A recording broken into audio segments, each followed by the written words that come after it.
Hello, let's talk about pulmonary vascular diseases. There's good news today. You already know most of the ideas contained within this SDL.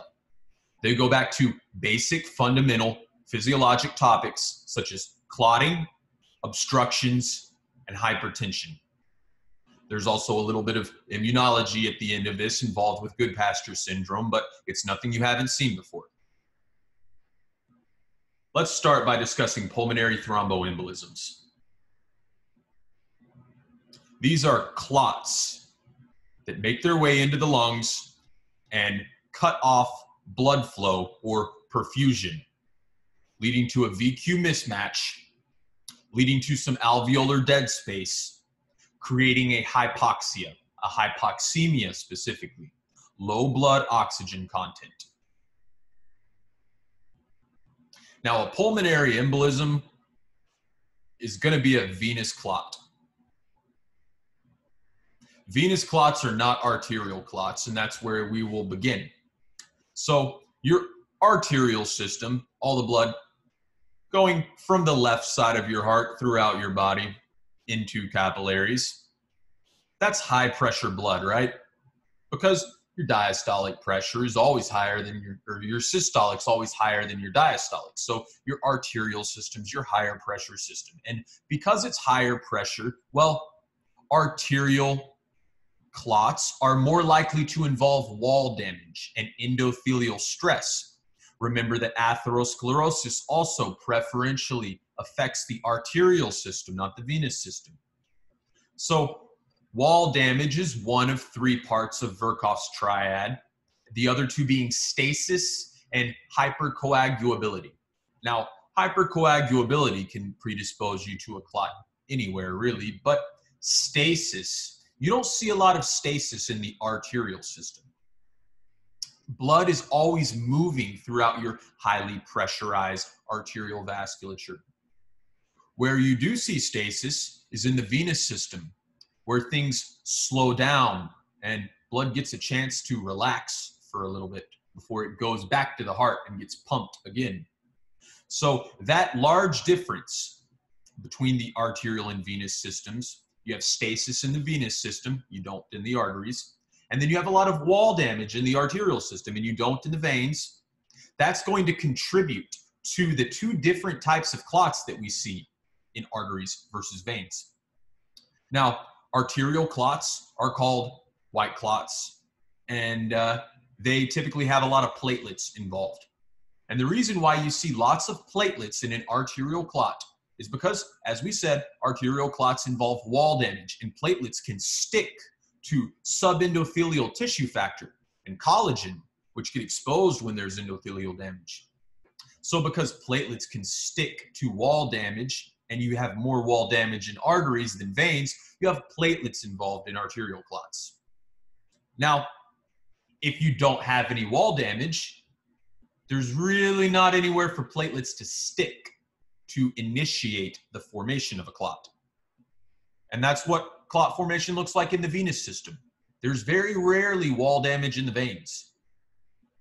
Typically, the clots that form in veins are due to stasis of blood flow, because we know that blood tends to pool in the veins. And we know that if you sit still for long enough and you're not pumping the muscles around your veins, well, then that sure doesn't help the fact that blood is pooling in your veins. And so things like sitting on an airplane or being on bed rest for an extended hospital stay contribute to the stasis that is one of three parts of Virchow's triad that creates clots. So because venous clots involve stasis and not wall damage, there's a lot of fibrin in venous clots. And there's fibrin in arterial clots too, but when we say there's a lot of fibrin in venous clots, we mean that venous clots are like 95% fibrin. So the reason why this is important is because our pharmacotherapy is going to be a little bit different based on the type of clot we're suspecting. For arterial clots that involve a lot of platelets, we can give antiplatelet drugs with a smile on our face because we have confidence in their efficacy.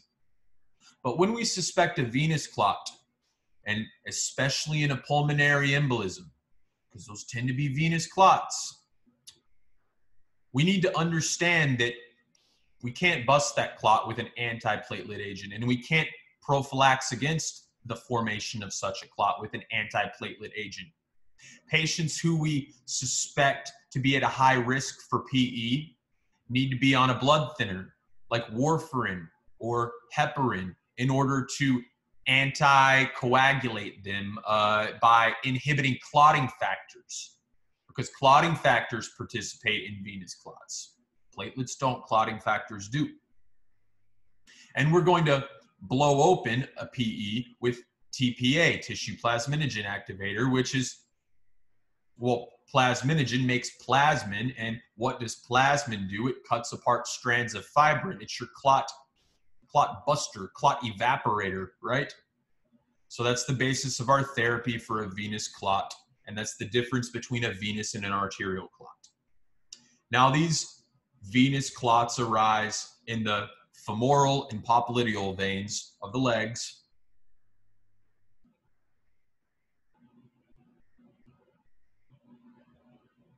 Pulmonary thromboemboli may be subclinical, subthreshold, right?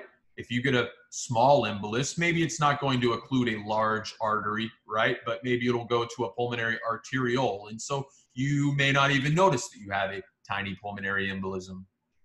It's the large clots that can be particularly life-threatening, specifically the saddle emboli that can occlude either one or both of the large pulmonary arteries that are right off of the pulmonary trunk exiting the right heart.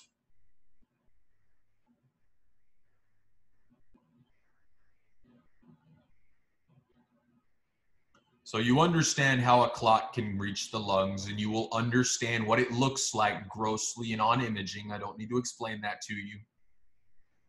The respiratory consequences of an occluded vessel. Number one, VQ mismatch. Well, if it's a blood clot, is it going to be V or Q that's thrown off? It's going to be Q. Blood flow is going to be way down, and so you're going to have alveolar dead space, and any VQ mismatch leads to hypoxemia.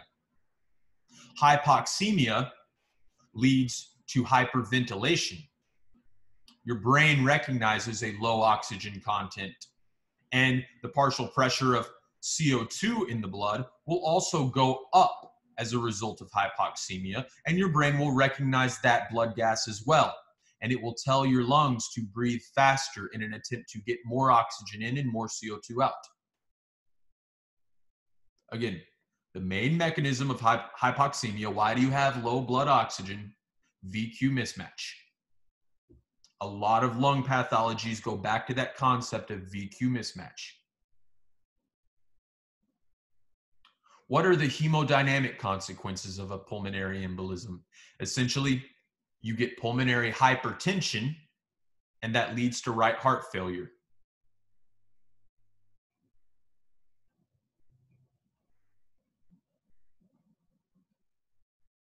As we said, patients may not always present every single time they get a small pulmonary embolism, but a big enough one is for sure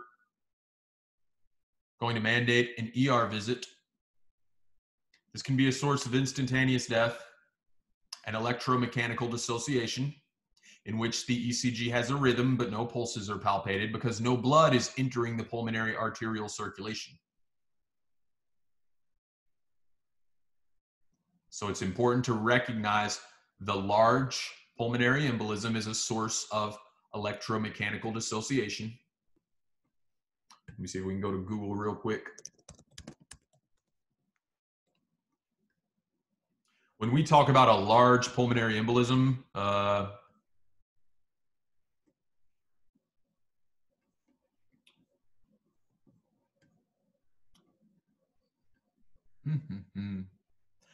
here we go. Yeah. No, that's a liver clot.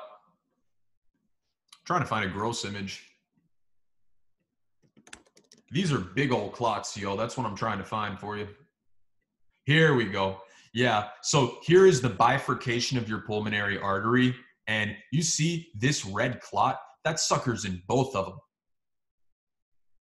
that's the size of the clot that can lead to sudden death, electromechanical dissociation, because you're trying to pump blood into your lungs and there's just no blood going. So your heart is pumping, pumping, pumping for as much time as it can sustain that, but has no output.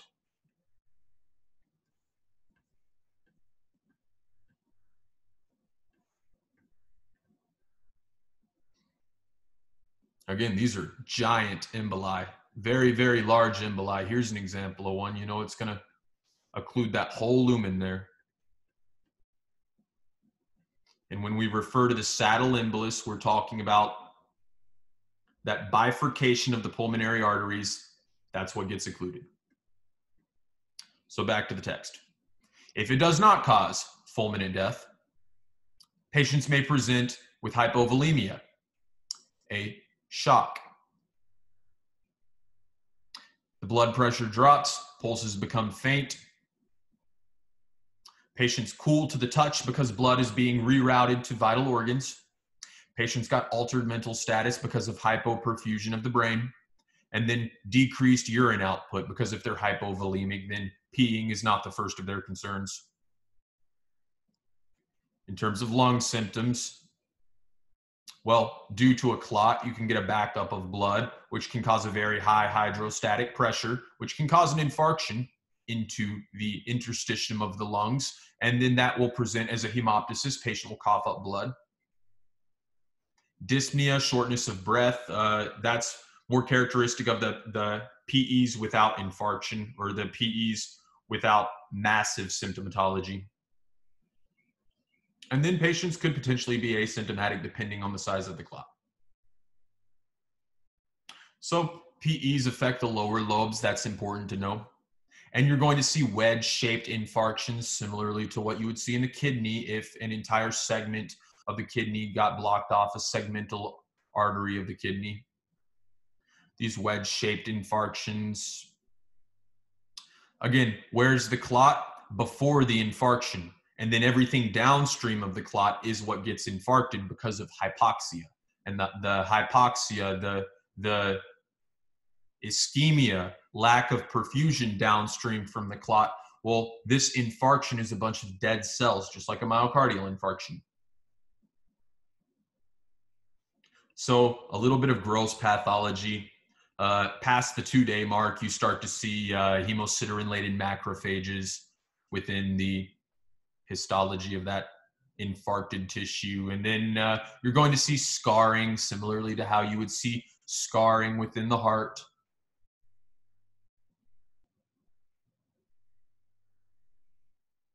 Fibrous replacement begins at the margins and works in. Let's talk about D-dimer. What is D-dimer? Well, number one, it's our best test for pulmonary embolus, for confirming the presence of a pulmonary embolus. D-dimer measures a fibrin degradation product. Specifically, it's measuring the blood concentration of this D complex that is 2 individual strands of fibrin joined to one another. And so they'll just be floating around in the blood. And they're joined to one another by a cross linkage because that's how your body holds tubes and pipes together. It just lassos them and belts them together, right? And cinches them together, basically. And factor 13 is a protein that will aggregate on the surface of a venous clot and take fibrin and paste them together. So that's what factor 13 does. And factor 13, again, works on clots that have already formed. And we know venous clots have a lot of fibrin. So factor 13 gets all up on that venous clot and starts cross-linking fibrin. And this is going to stabilize the clot and help it to grow in size. But then eventually the clot's going to disintegrate. And when it disintegrates, it's going to just break apart one fibrin strand at a time. So when a clot is disintegrating, because your body maintains a balance of clots, it will disintegrate a clot, and that's called fibrinolysis. your body can do this on its own, or the fibrinolysis could be because we give TPA or plasminogen, something like that. Whenever the clot starts to break down, then these fibrin D fragments fly off the clot, and your D dimer level in the blood goes up, up, up, up, up. So D dimer is directly associated with cross-linked fibrin, which in itself is a way better indicator of a venous clot than a arterial clot, because we know that venous clots are almost nothing but fibrin, and arterial clots have a lot of platelets. So that's why we don't use D-dimer to test for example, at TIA too often, right? But then if your D-dimer were pretty elevated in a TIA, then maybe you're thinking paradoxical embolus. And the last point that I would like to bring up is that whenever you do give clot-busting therapy, right, and so you're monitoring patient's D-dimer, and their D-dimer is elevated, and so you're like, okay, venous PE, TPA, let's get this clot out of there. So then you check patient's blood in 15 or 20 minutes, and you look at their D-dimer. Do you think it'll be up or down? And the answer to that is that it should be up. You want it to be up, because if it's up, that means there's more fibrin degradation product in the blood, which means you successfully busted that clot. So let's talk about imaging. Just like you see wedge-shaped infarcts, you see wedge-shaped shadows or opacities on x-rays. Now you can have a Hampton hump, which is going to be a triangle that's pointing upwards towards the hilus of the lung.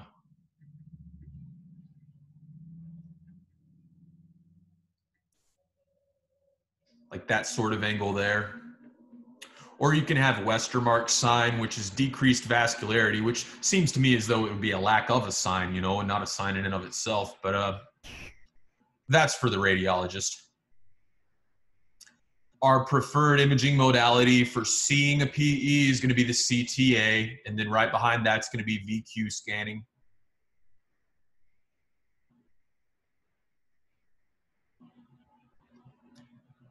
Finally, speaking to diagnostics, a characteristic EKG sign that you see in cor pulmonale, which is downstream from a pulmonary embolism, is the S1Q3T3 sign, which we just saw in a ClinMed exam.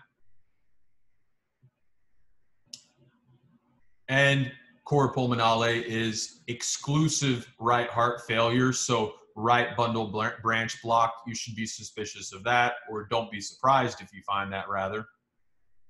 Same thing with a right axis deviation. And remember, with a right bundle branch block, you're going to see kind of a QRS complex with two peaks, and it's going to have like these two peaks because your ventricles are contracting at different times due to the branch block.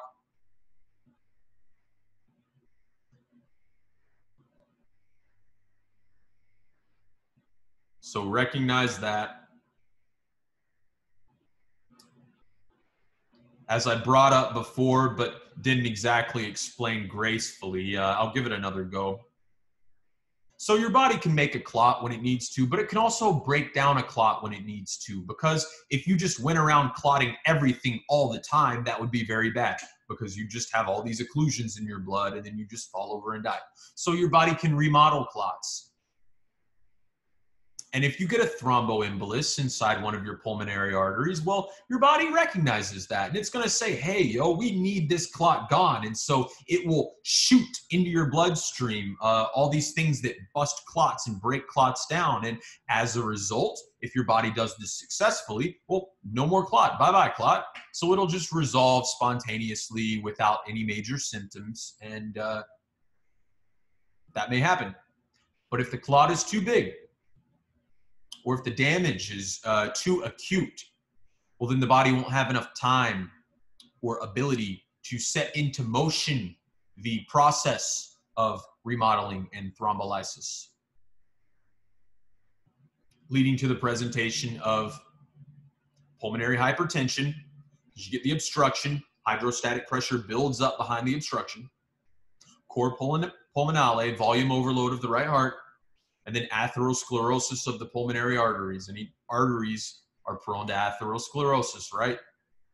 And wall damage goes along with atherosclerosis. And if you have a high hydrostatic pressure and pulmonary hypertension, you think you're going to be predisposed to wall damage? Yes. So that's our discussion of the idea of pulmonary embolism. Let's talk pulmonary hypertension. This is a numbers-based diagnosis. You put a right heart cath into the patient and you measure wedge pressure and pulmonary artery pressure. And you got to measure the wedge pressure because that tells you if it's a left heart problem or not, because the wedge pressure is our left atrial pressure, more or less. So when your left side heart pressure is normal, but your pulmonary pressure is high, that's pulmonary hypertension.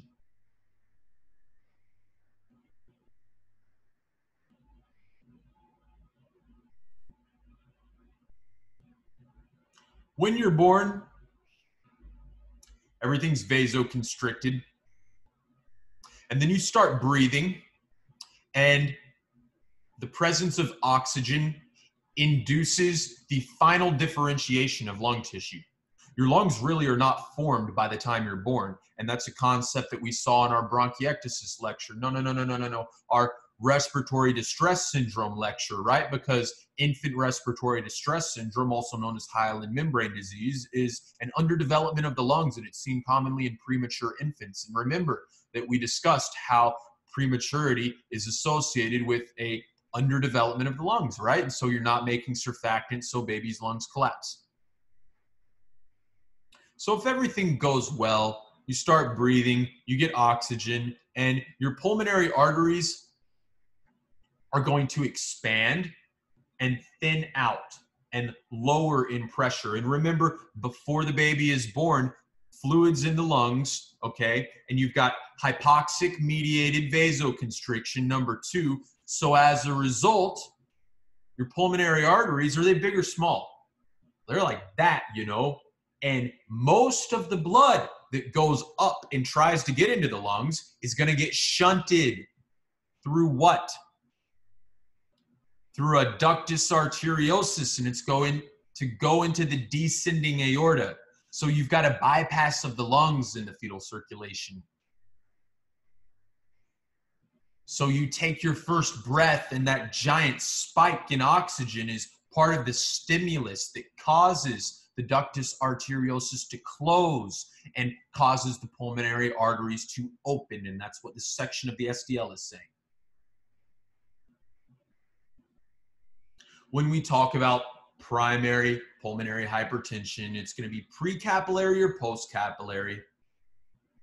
Precapillary hypertension includes left to right shunts, thromboembolic pulmonary hypertension, hypoxia.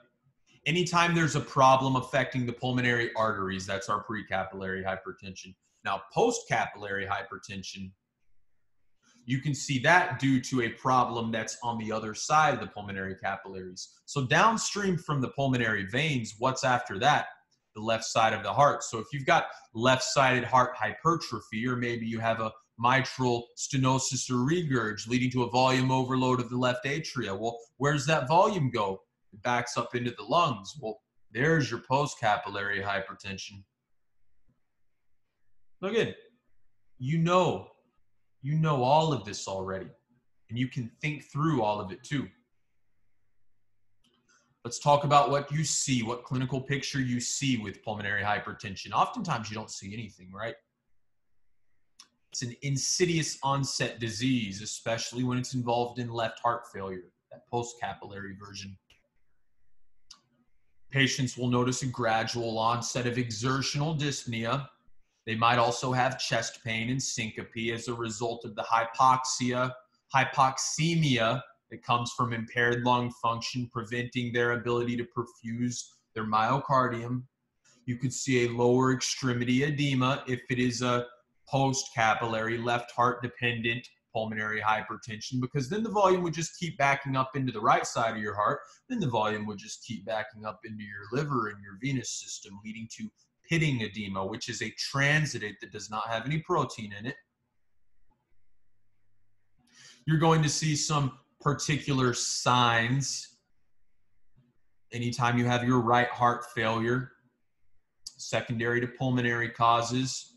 And remember that a symptom is something that the patient says, hey, doc, I feel that this is wrong. But a sign is something that you observe, and it's objective and verifiable. So you call your colleague or you call a dumb medical student, you say, hey, listen to this. What does that sound like to you? And person number 2 says, oh, that sounds like a S4 heart sound. That's a sign, because it's verifiable from multiple angles. So a tricuspid regurg murmur, what'll that sound like? Well, when should the tricuspid valve be closed? Systole. So a tricuspid regurgitation, there's a hole in the tricuspid valve. You're going to hear a hollow systolic murmur at the left sternal border, 5th intercostal space. And you're going to see a right ventricular heave, which is basically going to be the sternum is going in and out visibly on inspiration. And the reason why the sternum would be going in and out on inspiration is because there's a lot of fluid. There's a lot of precordial fluid, a lot of swelling up in there. Jugular venous pulsations are also secondary to volume overload. And the most likely cause of death in these patients is right heart failure, cor pulmonale.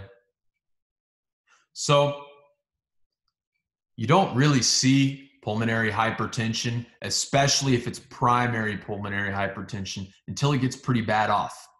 And right now, the American Academy of Family Physicians does not recommend screening patients who don't have symptoms of pulmonary hypertension. So that's up to you as the doctor. You know, are you going to say, oh, exertional dyspnea, that's a symptom, you know? So you get some flexibility on that. Finally, pulmonary hypertension patients have a lot of fluid in their lungs because of the high hydrostatic pressure. And as a result, they're at a little bit of an increased risk for infection. So these patients with confirmed diagnoses of pulmonary hypertension ought to be getting all of their vaccines, all your flu vaccines every year. Let's talk about what you see on a histology slide at the cellular level in pulmonary hypertension. In almost all cases, you're going to see atherosclerosis of the pulmonary arteries. Again, wall damage engenders atherosclerosis, because then you can get some leaky endothelium, and then some oxidized LDL can fit into that subintimal space, and then macrophages and other immune cells can extravasate into the subintimal space and set up shop, and that's how you develop a fatty plaque. It's all secondary to endothelial damage, remember, because that's also going to upregulate cell surface proteins on the endothelium that allow macrophages to bind and roll into that subintimal space. You're also going to see a hypertrophy of the tunica media in most cases. And this hypertrophy is going to be secondary to stress.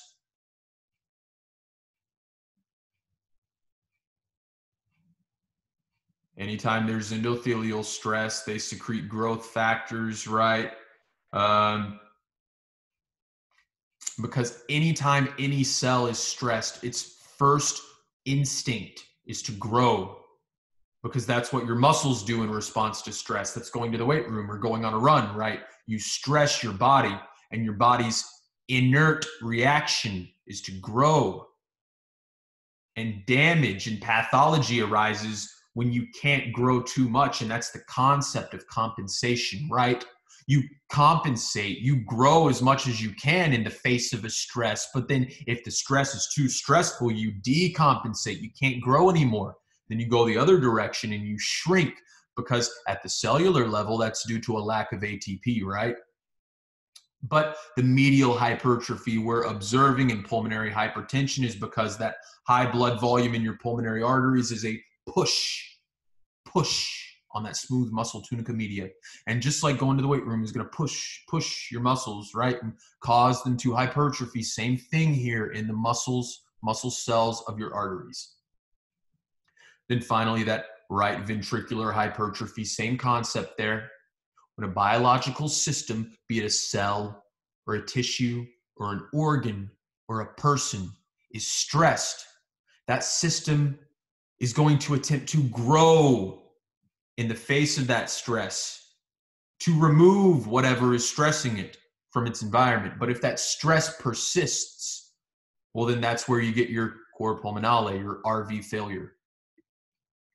You can see characteristic plexiform lesions in your small and medium pulmonary arteries, and that's what we see in the right-handed panel here. I'm not going to go too deeply into those because if you see that in the lungs, I mean, you should really only have to look at that one time and not forget that it's a plexiform lesion. You're going to see it in a couple of other conditions, and that I think is worth remembering, specifically cirrhosis.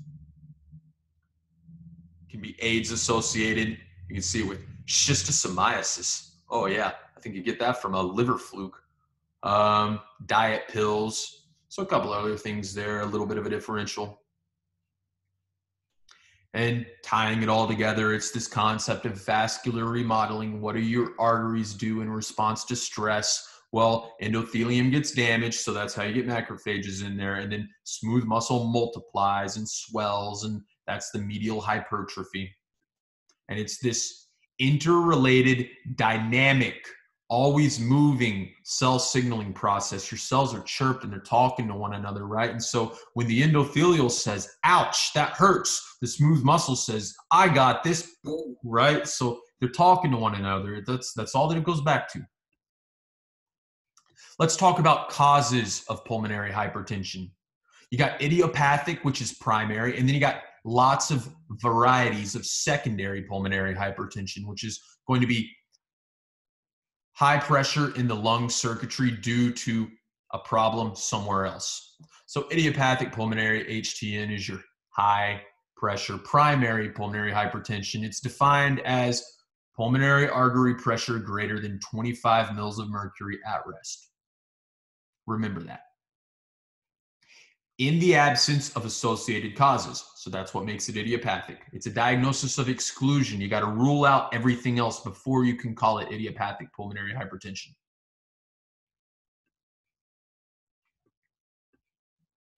Pathogenesis just says an insult to the endothelium occurs. And as we said, the endothelium says, ouch. So macrophages say, don't worry, I got this. And they roll up in there to try to mitigate the damage. And then smooth muscle cells say, hey, don't worry, endothelium, I got this. And they beef up and they try to mitigate the damage. And so that's all that's going on here. And then this picture demonstrates the concepts of pre and post capillary hypertension. And I trust in you to be able to work this out. Notice that all of the post capillary hypertension, well, 3 of the 4 listed here are due to heart failure. And then the other one is going to be a pulmonary venous disease. And then precapillary hypertension, well, a left to right shunt, that volume overloads the right side of the heart. So that's more volume going into the pulmonary circuitry. Pulmonary thromboembolism, that's going to be an arterial clot or obstruction. So yes, that's precapillary. Emphysema is a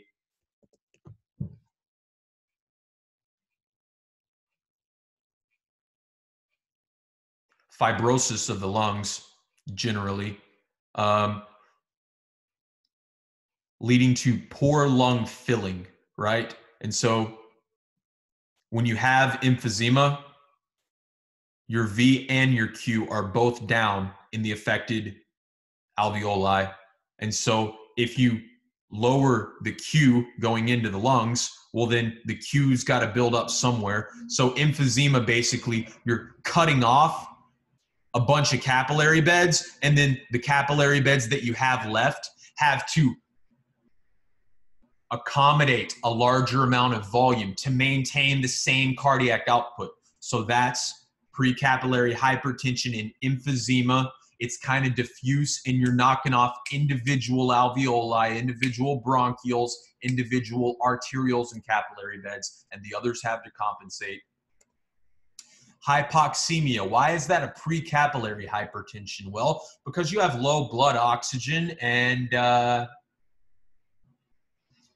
that creates a slow-growing chronic sort of metabolic stress on all the tissues of your body. And so your arteries need oxygen. The cells of your arteries need oxygen to do their thing. And so if they don't have enough oxygen, then your endothelium gets stressed. You see a pattern here. And the endothelium says, hey, yo, I don't have enough oxygen. And so then your smooth muscle says, oh, don't worry, endothelium, I got this. And then it's like same exact thing here, you know, hypertension. Sleep disordered breathing, aka apnea, right? So apnea gives you hypoxemia. Kyphoscoliosis, what's that? It's when you have a distorted and shrunken rib cage due to a vertebral column anomaly. And so that diminishes your lung space, right? And with less room for your lungs to expand, you get a hypoxemia over time. So that's your precapillary hypertensions. Now, most of those are acquired and sporadic. I'm sorry, most of those are acquired, period, end of discussion.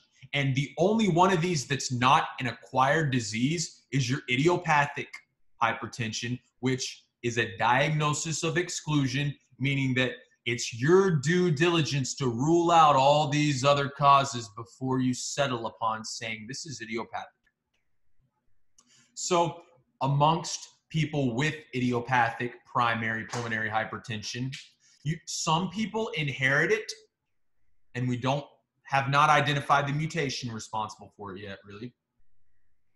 And then sometimes we have no clue why they get it. So that's called the sporadic form. But then if it is the familial form, again, we don't know. We can't put the pieces in order, but we think it's due to this BMPR2 mutation, which is a TGF-beta receptor. And so if you don't have enough TGF-beta activity, what does TGF-beta do?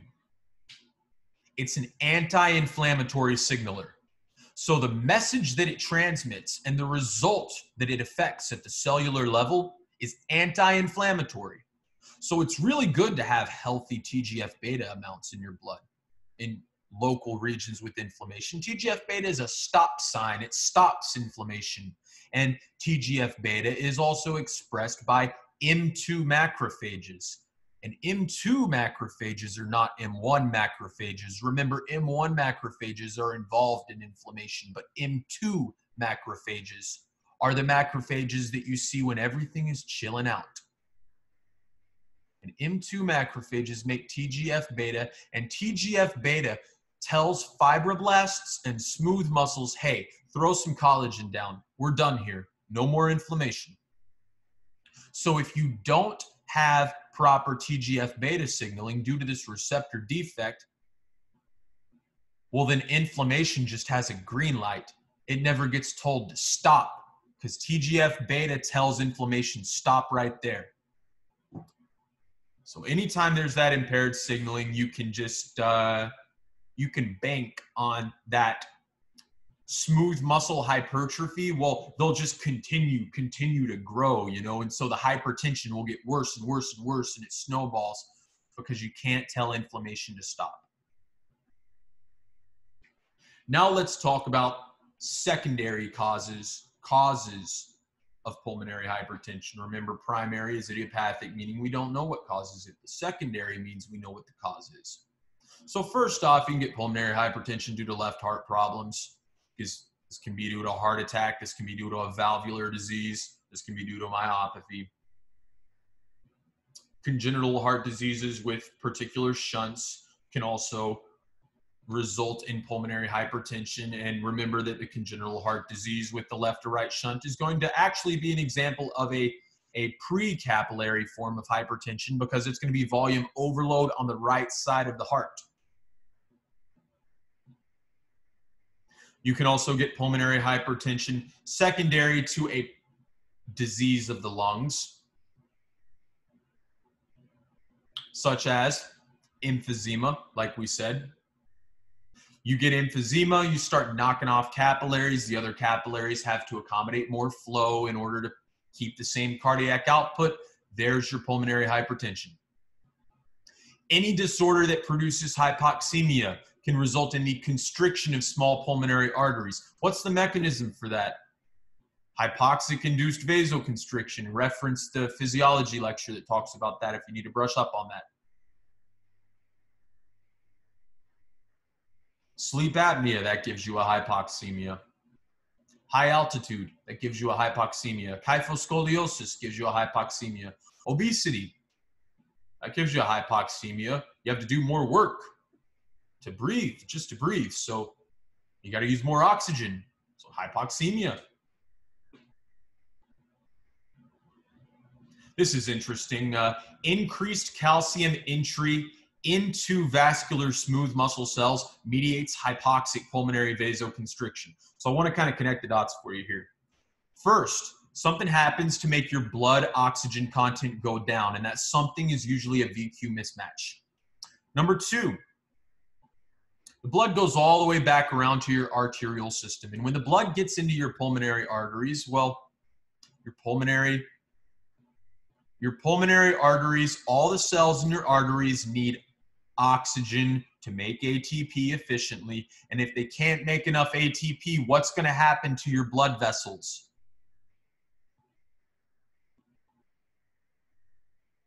Eventually, they're going to get flooded with calcium, specifically your smooth muscle cells, because your smooth muscle cells are going to constrict when there's a lot of calcium and dilate whenever there's not a lot of calcium. And that's because smooth muscle cells have myosin light chain kinase, which is activated by calmodulin, which is activated by the presence of calcium ions. So if you want your arterioles and your arteries with smooth muscles in their tunica medias to be dilated, you must keep calcium out of the cytoplasm. And you do this by sequestering calcium inside the endoplasmic reticulum using sarcoplasmic endoplasmic reticulum calcium ATPase. And because it's an ATPase, if you are hypoxic, then eventually every single smooth muscle cell that relies on ATP to keep calcium sequestered is going to run out of the ATP that it needs in order to do so. And so calcium floods into the cytoplasm, and then calcium is going to constrict those smooth muscles.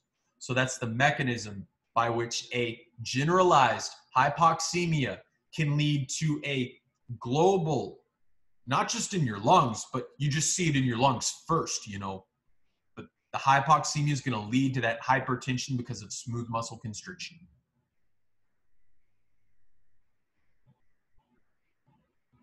You can get pulmonary hypertension secondary to an infection, secondary to a chronic disease, secondary to an embolus. That makes a lot of sense. Again, you know that risk factors for venous thrombosis include Virchow's triad, but specifically bed rest, airplane, hospital stay, and hypercoagulability, some bleeding disorders. We know that malignancy can contribute to a hypercoagulable state. And you get a clot, you get an obstruction of a pulmonary arteriole or artery, and then everything upstream from that clot is going to have a higher pressure due to the obstruction. That's pulmonary hypertension. Let's talk about pulmonary veno-occlusive disease, PVOD. It is a subtype of pulmonary hypertension caused by venous occlusion and fibrosis. So let's go look at that. This picture one more time. It's a post-capillary hypertension because what you're doing in PVOD is knocking off a lot of these small venules. So if you knock off all these venules, right, well then the venules that you have left, all of a sudden, instead of handling a normal amount of blood, they're handling a giant flow of blood, right? So all that blood has to now go through one vein. And so That was a terrible arrow. So as a result, you get this volume overload in the venous system, and it backs up through the capillaries into the arterial system. Again, it is caused by intimal fibrosis. So it's a fibrotic lung disease. And it's a sequel to viral infection. Specific toxicities and chemotherapy. So in a viral infection, you're going to get some cell damage if it's affecting respiratory interstitium or alveoli, and you're going to get this inflammation secondary to the cell damage, and the inflammation is going to run its course, but then eventually your M2 macrophages give off some TGF-beta that causes fibroblasts and smooth muscle cells to throw down collagen. And so the collagen plays a big part in that intimal fibrosis. And the same thing with chemotherapy, except the mechanism there is going to be free radical damage, oxygen radicals. Chemotherapeutics can be toxic as well. Then radiation can also cause this, I believe.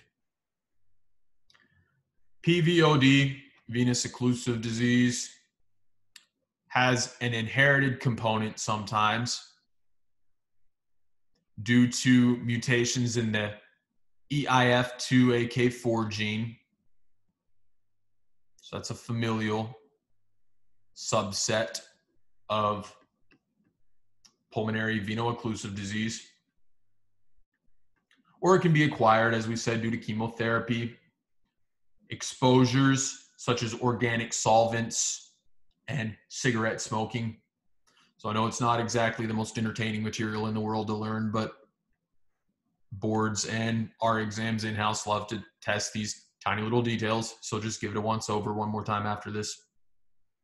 What does it look like histologically? Well, it's your venules affected, your pulmonary veins and venules, and they're going to get occluded by fiber, by collagen, basically. And so that's what you see here on the left is that right here, you got this vein, and you can tell it's a vein because it's got this, it's kind of slit-like in shape, right? So your arteries are big and round normally, and then your veins are flatter because they're lower pressure. And they're lower pressure because they're farther away from the ventricle. And that's the only real reason why arteries are high pressure. You know, it has nothing to do with the oxygen content of blood. Arteries are higher pressure than veins because, well, how do you get blood pressure? Well, your heart contracts and it pushes all those different atoms and molecules in your blood forward. And that push is a force, and that force is distributed throughout that entire fluid, and that's your blood pressure. So because arteries are right next to the ventricles, ventricles contract, and then boom, high blood pressure. But then it goes all the way around the circuit, and eventually the pressure runs out as you encounter resistance. You have to spend pressure to overcome resistance. So veins are lower pressure, and thus they are thinner because they don't need to be thick. Why would they be thick?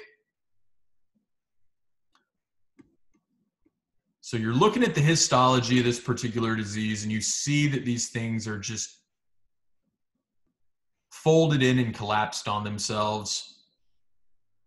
They're flatter than an artery would be, and you're going to see fibrous tissue where you ought to be seeing a lumen, and that's how you're going to recognize, oh, well, patient has hypertension, but I just got shown histology of the veins of the lungs, or I just got shown histology of the lungs and it's really flat and there's no lumen. So I'm thinking this is probably this PVOD venous exception to the hypertensions.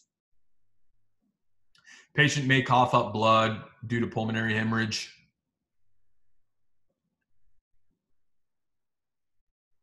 Again, look at these things, yo. You can tell that they're veins. I mean, you don't got to look twice. Like, that thing is as flat as a piece of bread, yo. That is very clearly a vein. This here, I mean, this is not a vein.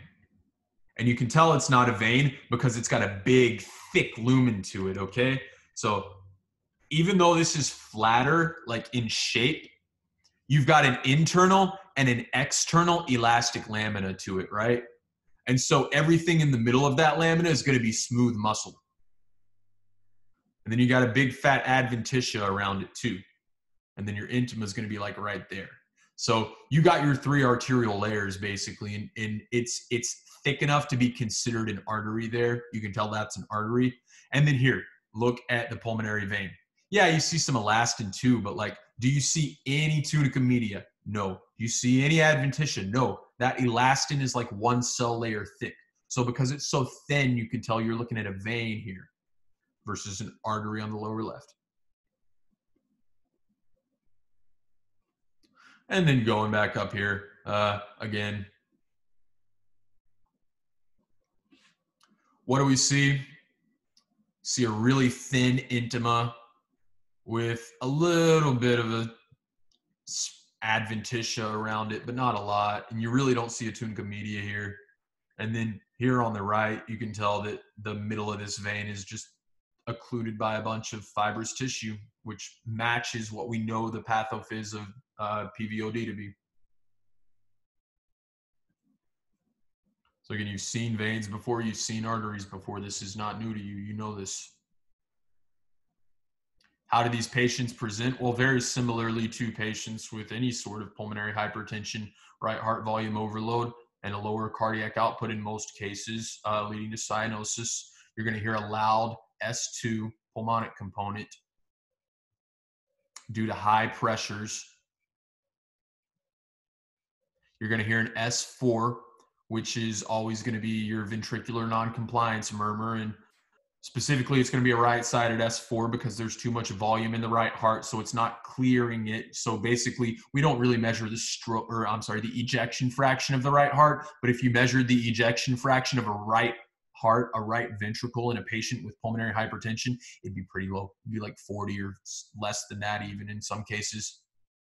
So the S4 means that the atria is shooting blood into a ventricle that still has a lot of blood left over in it. And that sound that this water makes when it splashes into a bucket that's already filled with water, that's your S4, no matter what side of the heart you're referring to.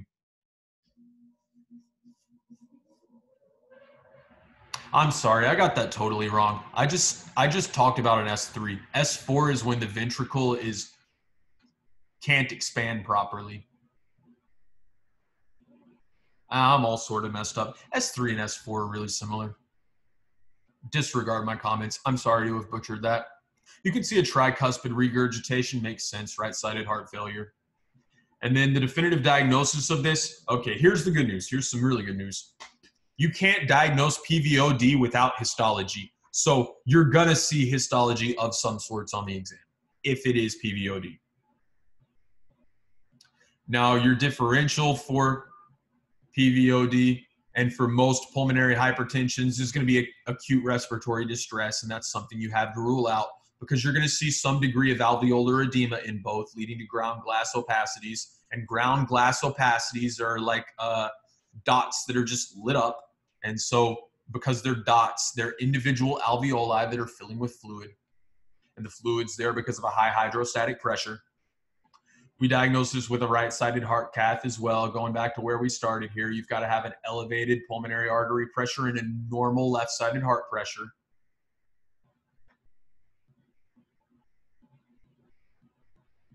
Let's conclude this SDL by talking about 2 pulmonary hemorrhage syndromes. A pulmonary hemorrhage is going to be a bleed into the parenchyma of the lungs. And typically, the arteries perfusing your lungs are totally cool. They don't have any damage to them, right? So the only way that a blood cell is fitting through into an alveolus is if there's a giant blood cell-sized hole in the walls of your arteries. So what could cause a giant hole in the walls of your arteries? Hint, we've learned about this very recently. The answer is a vasculitis, because a vasculitis is an inflammation specifically targeting the walls of arteries. Now, Goodpasture syndrome is similar to a vasculitis in that it's going to create a lot of damage to the walls of your arteries. Goodpasture syndrome differs from most vasculitides because it's going to attack the basement membrane, which is not really a component of blood vessels. It's rather right underneath them. Goodpasture syndrome is a pulmonary renal syndrome, and we have seen some diseases that cause pulmonary renal syndrome. Those are the ANCA-associated vasculitides, such as GPA and EGPA, granulomatosis with polyangiitis. So all of those that have C-ANCA, P-ANCA involved, those are type 3 hypersensitivities. Goodpasture syndrome has a very similar presentation to those. So how these patients present is they come in and they might be coughing up blood, or they might have a very tough time breathing. And if you do a chest X or a CT, you might see a lot of fluid in the lungs, and the fluid's going to be hemorrhaging. And it's going to be hemorrhaging because there's basement membrane damage big enough to allow red blood cells through. And then very shortly after these patients get admitted, their kidneys will start to go downhill too, and they'll start peeing out blood. And that's called nephritic syndrome whenever there's red blood cell casts in the urine, as opposed to nephrotic syndrome, which is going to be fatty cholesterol casts in the urine with no red blood cells. So your kidneys end up going downstream too. And with both of these vital organ systems decompensating at once, this has the potential to lead to pretty quick death. So that's our clinical picture. Why do you have basement membrane damage? Well, it's an autoimmune disease. And so you have immunoglobulin G directed against the basement membrane. And this is a type 2 hypersensitivity because type 2 is going to be antibody-dependent cellular cytotoxicity. So there's a cell surface shape on the cells of the basement membrane, and an antibody is grabbing onto that shape and popping open all those cells of the basement membrane.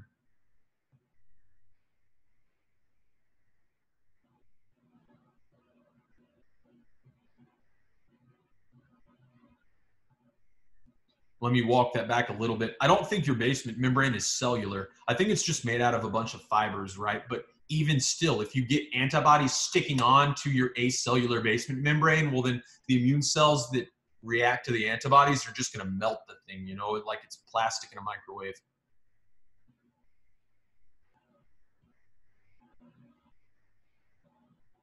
So Goodpasture is a type 2 hypersensitivity, and it's a reaction against type 4 collagen, which is found in the basement membranes of the lungs and the kidneys, specifically the alpha-3 chain of type 4 collagen. And it's important to know that specific collagen, that specific subchain. Collagen 1, I think, only has an alpha-1 and an alpha-2, coincidentally. So how do we diagnose Goodpasture definitively? We use an IgG stain. And when we IgG stain, you're going to see it's got a linear pattern, because basically the only thing that IgG is bound to is the basement membrane, which happens to be shaped just like a strip, right? So you see this line just light up on immunostain, and that's how we diagnose it.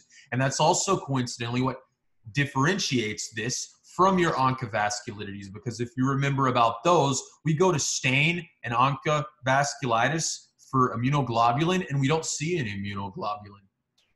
So that's the differential. We mentioned hemoptysis is a very common first presenting symptom. You're going to see hematuria when the kidneys get involved.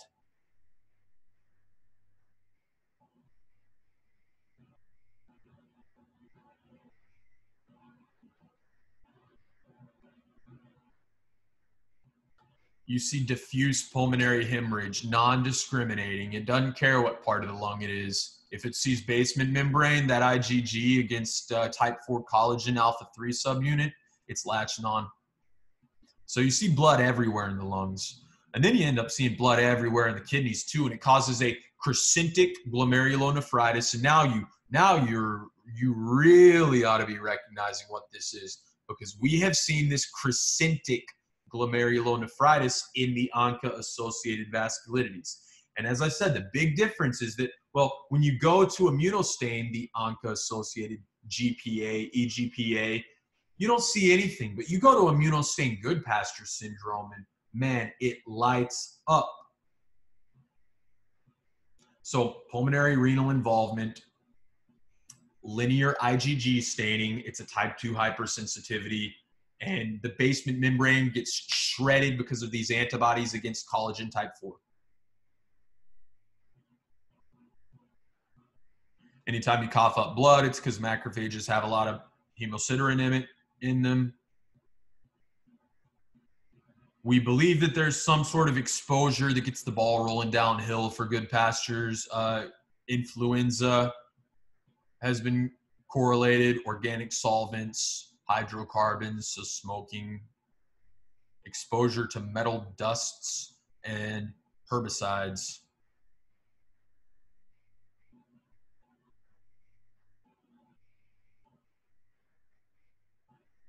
These patients need the biggest and the baddest immunosuppressants you have.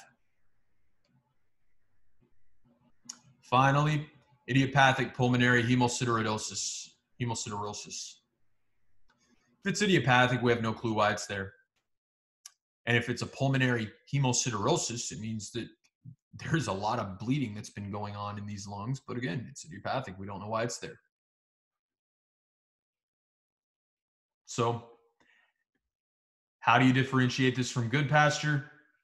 You stain the basement membrane for IgG, you stain a biopsy for IgG, and you don't see anything. You don't see anything at all because there's no IgG, because it's not autoimmune. On light microscopy, you've got 3 characteristic histologic features. You're going to see a ton of rust-colored, red-colored macrophages, except they're not going to be red because they stain best using this Prussian blue.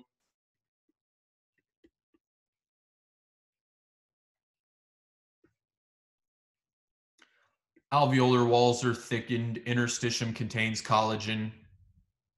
That's what you would expect to see with a bunch of inflammation and bleeding into the lungs.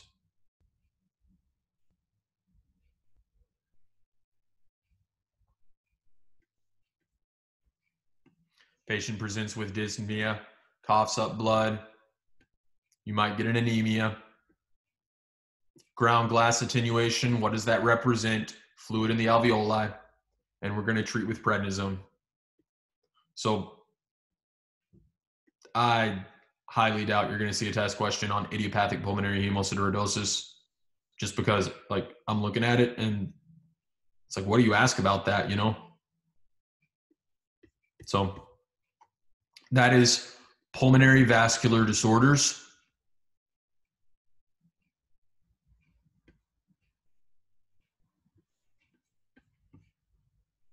Thank you.